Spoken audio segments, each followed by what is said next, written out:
달콤한 말씀, 행복한 하루, 말씀 묵상 시작하도록 하겠습니다. 오늘 우리가 함께 묵상할 말씀은 신약성경 마가복음 2장 1절에서 12절 말씀입니다. 제2장. 수일 후에 예수께서 다시 가버나움에 들어가시니 집에 계시다는 소문이 들린지라 많은 사람이 모여서 문 앞까지도 들어설 자리가 없게 되었는데 예수께서 그들에게 도를 말씀하시더니 사람들이 한 중풍병자를 4사람에게 메워가지고 예수께로 올세 무리들 때문에 예수께 데려갈 수 없으므로 그 계신 곳에 지붕을 뜯어 구멍을 내고 중풍병자가 누운 상을 달아내리니 예수께서 그들의 믿음을 보시고 중풍병자에게 이르시되 작은 자야, 내 죄사함을 받았느니라. 어떤 서기관들이 거기 앉아서 마음에 생각하기를 이 사람이 어찌 이렇게 말하는가? 신성 모독이로다. 오직 하나님 한 분 외에는 누가 능히 죄를 사하겠느냐?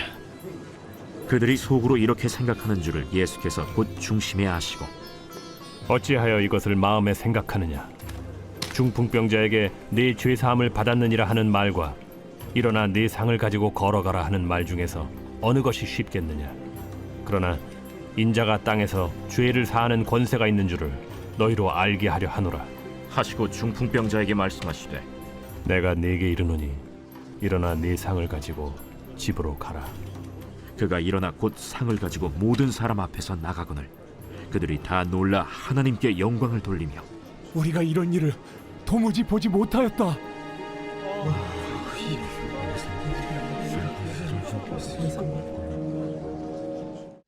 오늘 말씀은 예수님이 가버나움이라는 동네에 들어가시는 장면에서 시작합니다. 가버나움은 갈릴리에서 예수님이 주 사역지로 계시던 곳이었죠. 갈릴리 서북 쪽에 위치한 도시였는데요. 예수님의 그 갈릴리 사역의 중심지였습니다. 그리고 예수님과 12사도의 어떻게 보면 베이스 캠프라고 할 수 있는 곳이었죠. 또 오늘 1절에서 2절 말씀 보면 사람들이 물밀듯이 그 가버나움에 예수님이 계신 집으로 들이닥칩니다. 그 집 앞에 너무 사람들이 많다 보니 아무도 그 집에 들어갈 수가 없는 겁니다. 그래서 3절에서 5절 말씀 보면 그때 황당한 일이 터집니다. 어떤 일이냐면 지붕에 구멍이 뻥 뚫리면서 어떤 4명의 사람이 한 중풍병 환자를 데리고 와서 지붕을 뚫고 환자를 눕힌 침대, 즉 잠잔 자리를 통째로 줄에 매달아서 이제 내리게 되죠. 그리고 예수님께 이렇게 그 환자를 좀 고쳐달라고 하는 겁니다. 왜 이런 일이 생겼을까요?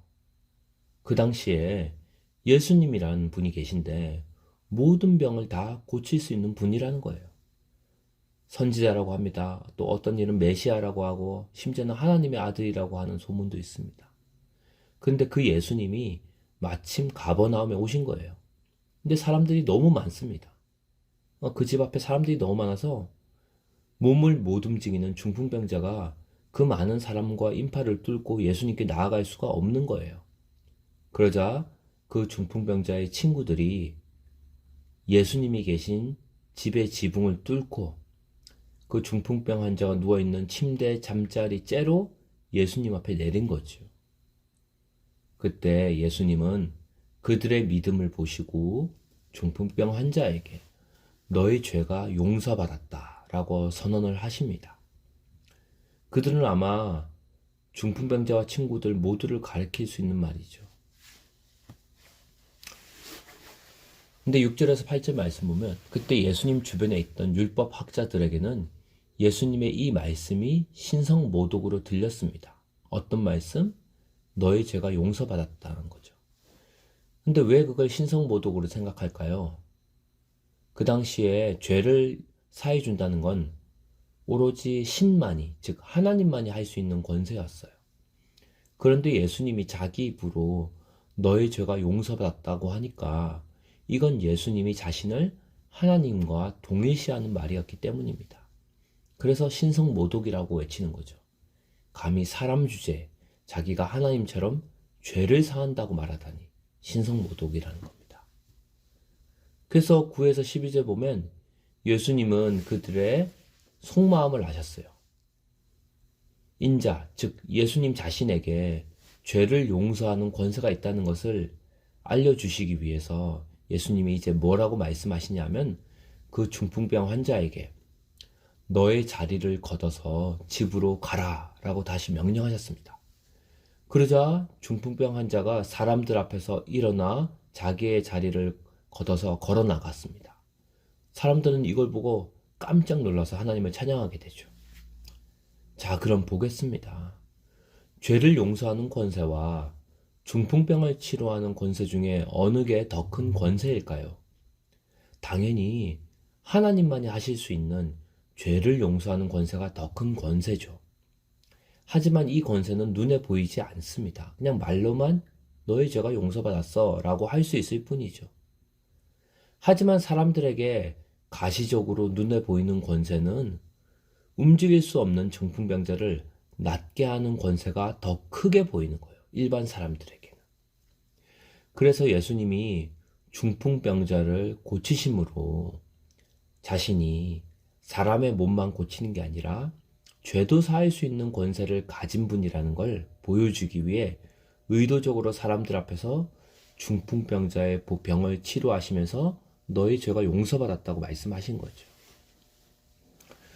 오늘 말씀을 통해 우리가 알 수 있는 건 이제 이 중풍병자와 친구들의 간절함을 좀 봐야 될 것 같습니다.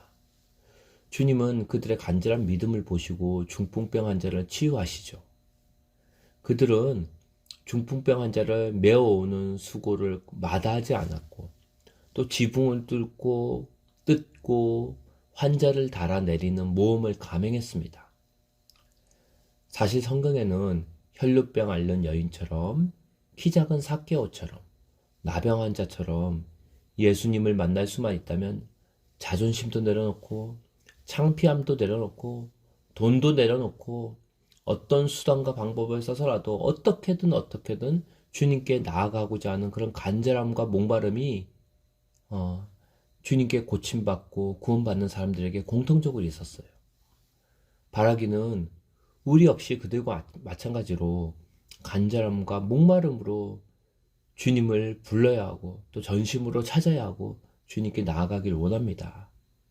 그렇게 될 때 죄를 용서하시는 권세를 가지신 그리고 모든 병을 치유하시는 권세를 가지신 우리 주님이 우리의 병든 마음과 몸을 치유하시는 역사가 일어날 줄 믿습니다.